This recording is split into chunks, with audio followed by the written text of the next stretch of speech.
the Human Rights Council.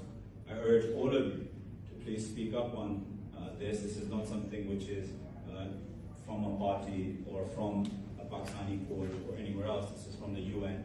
And I urge all the MPs and the democratic voices in the world to Pakistan to allow the UN working group to attend Pakistan and to allow the Human Rights Council to also take this forward. Moving forward after the arbitrary detention, just even before when Imran Khan came out of power and we lost our government, the primary thing that was used to break down, or try to break down our party and our people was torture.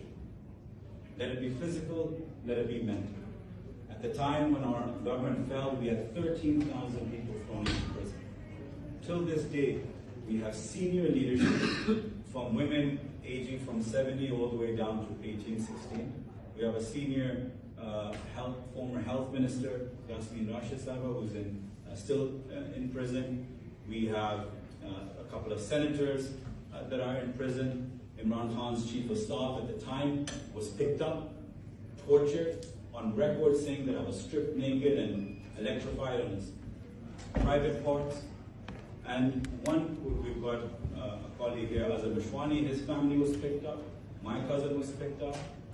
They spent numerous months in prison. Half the time we didn't know where they were even. But the main source, or the main primary way of functioning was torture.